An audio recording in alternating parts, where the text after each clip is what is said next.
Welcome to new collection channel guys. இன்றைக்கி நம்ம பார்க்க போகிற டிஷ் புதினா சட்னி.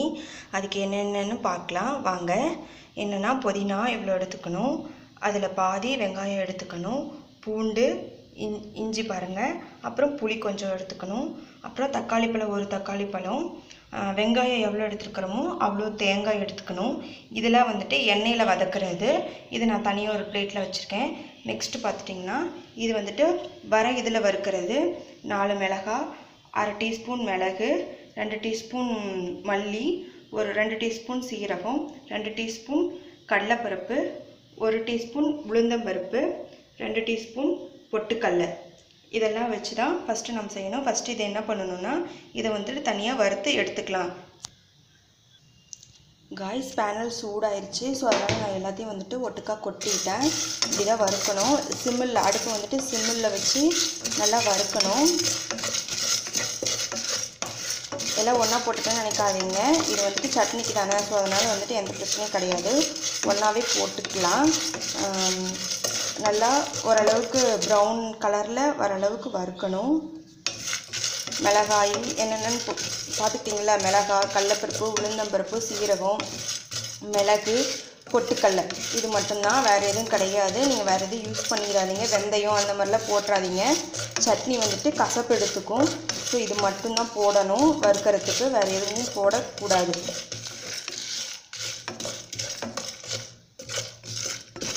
ஸ்மெல் வருது அந்த இதில் இருந்து. ஸோ வந்துட்டு நம்ம என்ன பண்ணலான்னா இதை வந்துட்டு ஒரு 2 நிமிஷம் வச்சுருந்துட்டு நல்லா ஸ்மெல் வந்த உடனே என்ன பண்ணணும்னா இப்படி செஞ்சுக்கிட்டே இருக்கணும். அப்போ தான் வந்துட்டு அடி பிடிக்காது. சீரகம் வந்துட்டு கரிஞ்சு போயிடும்.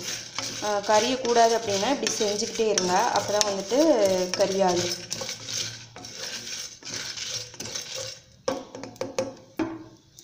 பாருங்கள் ஃப்ரெண்ட்ஸ், இந்த அளவுக்கு வந்துடணும். வெடிக்குது, சத்தம் கேட்குது. இப்போ என்ன பண்ணலான்னா நம்ம பேனிலேருந்து எடுத்து பிளேட்டுக்கு கொட்டிடலாம். பாருங்கள் ஃப்ரெண்ட்ஸ், இப்படி கொட்டிடலாம். கொட்டிட்டு இது வந்துட்டு தனியாக எடுத்து வச்சிடலாம், ஆறட்டும். அடுத்தது பார்த்திங்கன்னா பேனலில் எண்ணெய் வந்துட்டு நான் ஊற்றிட்டேன். நல்லெண்ணெய் ஊற்றிருக்கேன். கொஞ்சம் நிறையாவே ஊற்றிக்குங்க. அப்போ தான் வந்துட்டு புதினா வந்துட்டு வணங்குறதுக்கு வந்துட்டு நல்லா மொறுமொறுன்னு வரும், இல்லைன்னா வந்துட்டு வராது. ஸோ அதனால் கொஞ்சம் நிறையா ஊற்றிக்குங்க. நல்லெண்ணெய் அப்படின்றதுனால வந்துட்டு நமக்கு எந்த ஒரு கொழுப்பு சத்து அந்த மாதிரி எதுவும் கிடையாது. ஸோ அதனால் கொஞ்சம் நிறையாவே ஊற்றிக்குங்க. பாருங்கள் எண்ணெய் காஞ்சிருச்சு. இப்போ ஃபஸ்ட்டு என்ன பண்ணணுன்னா தக்காளி பழமும் வெங்காயமும் போடணும். ஃபஸ்ட்டு தக்காளி பழத்தை போட்டுடலாம். பாருங்கள் தக்காளி பழத்தை போட்டாச்சு. நல்லா ஓரளவுக்கு இந்த நல்லா இதாகணும், ஃப்ரை ஆகணும். ஃப்ரை ஆனதுக்கு அப்புறமேட்டுக்கு வெங்காயம் போடணும். இப்படி நசுக்கி பாருங்கள். நசுக்கி பார்த்தீங்கன்னா இந்த மாதிரி உடையணும். அப்படி ஆடிச்சு அப்படின்னா வந்துட்டு நாம் வணங்கிடுச்சுன்னு அர்த்தம். அடுத்தது பார்த்திங்கன்னா நம்ம சின்ன வெங்காயம் உளிச்சு வச்சுருக்கோம் இல்லையா, அதை வந்துட்டு இதுக்குள்ளே போடணும். பாருங்கள் சின்ன வெங்காயத்தை போட்டாச்சு. அது வணங்கிறதுக்கு வந்துட்டு கொஞ்சோண்டு சால்ட்டு போடுங்க, தூளுப்பு போடுங்க. தூளுப்பு போட்டு நல்லா இப்படி கலரை விடுங்க. வந்துட்டு வெங்காயம் வந்துட்டு நல்லா கண்ணாடி நிறமாக வரணும். ஸோ அப்போ தான் வந்துட்டு வெங்காயம் வணங்கினதாக அர்த்தம். ஹை ஃப்ளேமில் வச்சுக்கோங்க லைட்டாக. ரொம்ப ஹை ஃப்ளேமில் வச்சிடாதீங்க, அடி பிடிச்சிக்கும் வெங்காயம். இப்படிதான் செய்யணும். இப்படி பண்ணிகிட்டே இருந்தீங்கன்னா தான் கீழே வந்துட்டு அடி பிடிக்காது, இல்லைன்னா தக்காளி பழம் வந்துட்டு ஒட்டிக்கும் பேனலில்.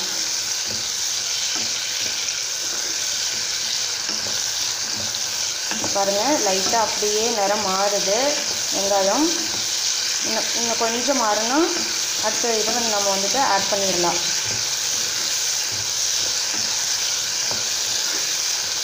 பார்த்துக்கோங்க நிறம் மாறிடுச்சு. அடுத்தது வந்துட்டு நம்ம என்ன சேர்க்கணும்னா பூண்டு, இஞ்சி, புளி. பாருங்கள் பூண்டு, இஞ்சி, புளி நான் 3 வந்துட்டு சேர்த்திட்டேன், ஆட் பண்ணிட்டேன்.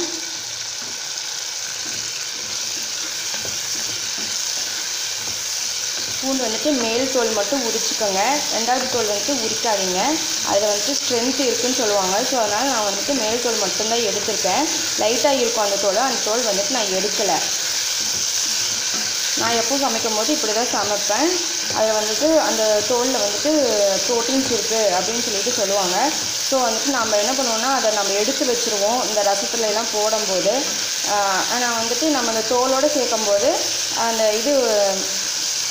அது நல்லா கொதித்து வரும்போது அதில் இருக்கிற விட்டமின்ஸ் எல்லாம் வந்துட்டு ரசம் குழம்பு எல்லாத்துலேயும் போயிடும். ஸோ அதனால் வந்துட்டு நான் எப்போவுமே வந்துட்டு மேல் தோல் எடுத்துகிட்டு உள்ளே இருக்கிற தோலோடு தான் வந்துட்டு நான் பூண்டு எப்போவுமே போடுவேன். இப்போ பாருங்கள் பூண்டு நல்லா வணங்கிருச்சு. நெக்ஸ்ட்டு வந்துட்டு புதினாவை போட்டுக்கலாம். பாருங்கள் புதினா போட்டாச்சு. என்ன பண்ணணுன்னா கொஞ்ச நேரம் அப்படியே விட்டுருங்க. இப்படி இந்த மாதிரி மட்டும் செஞ்சுட்டு அப்படியே விடுங்க. அப்புறம் ஒரு 2 மினிட்ஸ் கழித்து என்ன பண்ணணுன்னா இப்படி செய்யுங்க, கிளறி விடுங்க. அப்போ தான் வந்துட்டு அந்த தண்ணியெலாம் இருந்ததுன்னா அது வந்துட்டு ஃபுல்லாக இதாகும். நம்ம கழுவி தானே யூஸ் பண்ணுறோம். அப்போ வந்துட்டு அந்த புதினாவில் தண்ணியெலாம் இருக்கும். அப்போ வந்துட்டு கீழே இறங்கிடும். கீழே இறங்கினதுக்கப்புறம் நீங்கள் வந்துட்டு கிளறினீங்கன்னா மொறுமொறுன்னு வரும், எதுவும் தீயாது. இல்லைன்னா வந்துட்டு ஒரு சில இடத்துல தீந்து போயிடும். ஏதாவது ஒரு பொருள் தீஞ்சாலும் சட்னி வந்துட்டு நல்லா இருக்காது, டேஸ்ட்டாக இருக்காது. இப்போ பாருங்கள் எப்படி ஆயிடுச்சுன்ட்டு. போட்ட உடனே கிளறினோம்னா கசப்பு எடுத்துக்கும், சீக்கிரம் கெட்டு போயிடும், குழந்தைங்க விரும்பி சாப்பிட மாட்டாங்க. ஸோ இந்த மாதிரி பண்ணிங்கன்னா வந்துட்டு கெடாது. வந்துட்டு நைட் வரைக்கும் கூட இருக்கும். கொஞ்சம் பெரிய ஃபேமிலியாக இருந்ததுன்னா ஒரு வேலைக்கு தான் ஆகும். நானும் என் ஹஸ்பண்ட் மட்டும்தான் இருக்கோம். ஸோ அதனால் எங்களுக்கு இது காலையிலுக்கும் மதியத்துக்கும் வரும். நைட்டு கூட கொஞ்சம் இருக்கும். பட் ஏன்னா என் ஹஸ்பண்ட் சாப்பிட மாட்டாங்க. அதனால் வந்துட்டு நான் எப்போவுமே கணக்காக தான் செய்வேன். இது வந்துட்டு எங்கள் 2 பேர்த்துக்கு உண்டான டிஷ்ஷு அளவு. இது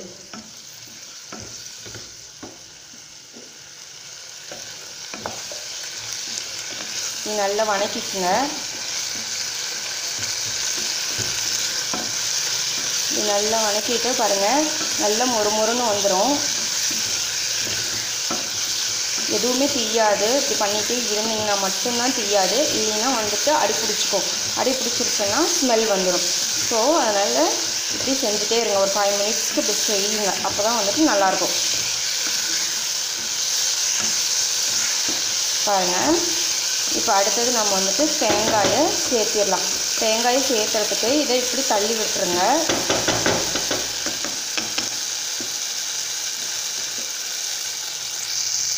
பாருங்கள் இப்படி தள்ளி விட்டிங்களா? அப்போ வந்துட்டு கொஞ்ச நேரம் ஒரு 2 செகண்ட் இப்படி விட்டுட்டு அதுக்கப்புறமேட்டுக்கு கிளறுங்க. அப்போ தான் வந்துட்டு இதில் இருக்கிற ஆயிலும் வந்துட்டு ட்ரை ஆகும். இப்போ பாருங்கள் சீக்கிரமாக ட்ரை ஆயிடும்.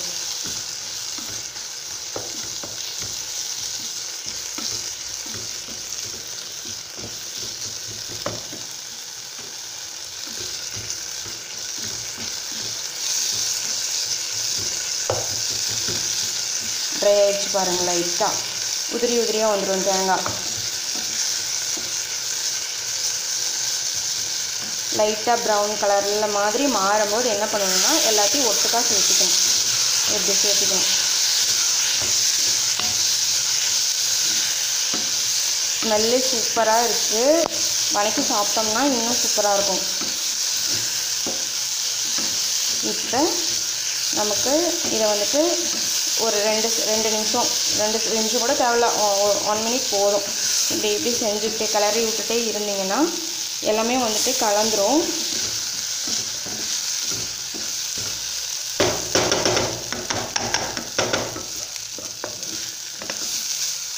இப்படி பண்ணிட்டே இருங்க.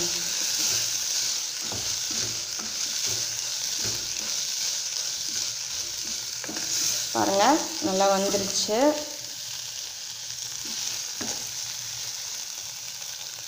பாருங்கள் உங்களுக்கே தெரியும் எவ்வளோ மொறுமொறுன்னு இருக்குது அப்படின்னு சொல்லிட்டு. இந்த அளவுக்கு மொறுமொறுன்னு ஆனால் தான் சட்னி நல்லாயிருக்கும், டேஸ்ட்டாக இருக்கும். இல்லைன்னா அது ஒரு மாதிரி ஸ்மெல் வந்துடும்.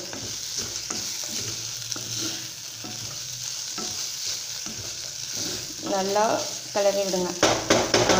போதும். இதை என்ன பண்ணணும்னா ஒரு பிளேட்டுக்கு மாற்றி வச்சிடலாம். ஆறுனதுக்கு அப்புறம் தான் இதை வந்துட்டு நம்ம அரைக்க முடியும். இப்படியே அரைச்சிங்கன்னா வந்துட்டு சீக்கிரமாக மிக்ஸி ஜார் போயிடும். ஒரு சிலர் அவசரப்பட்டு அப்படியே அரைப்பாங்க. ஸோ அந்த மாதிரி அரைக்காதீங்க இனிமேல். அப்படி அரைச்சிங்கன்னா மிக்ஸி ஜார் வந்துட்டு போயிடும். நம்ம அடுப்பை ஆஃப் பண்ணிடலாம்.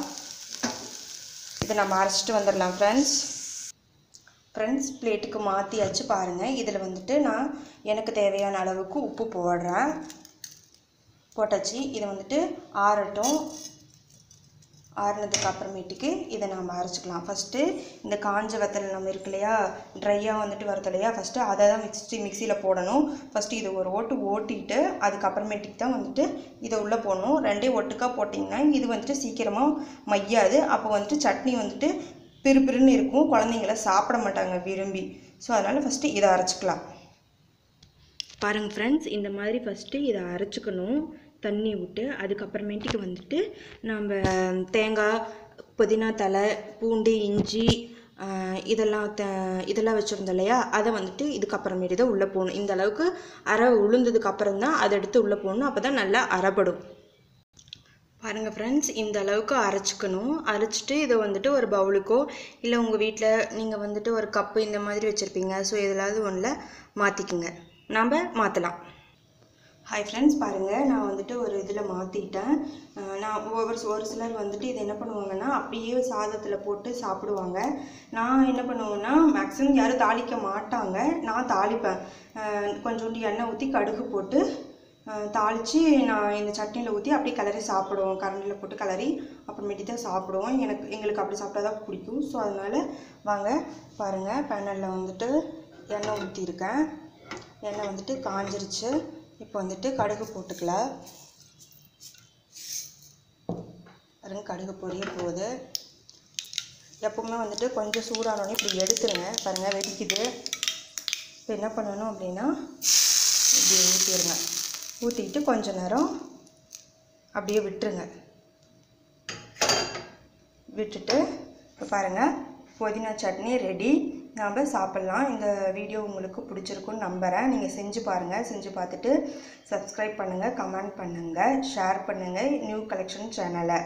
Thank you viewers. இன்னொரு வீடியோவில் இன்னொரு ரெசிபியோ இல்லை வேறு ஏதாவது ஒரு பற்றியோ பார்க்கலாம். பாய்.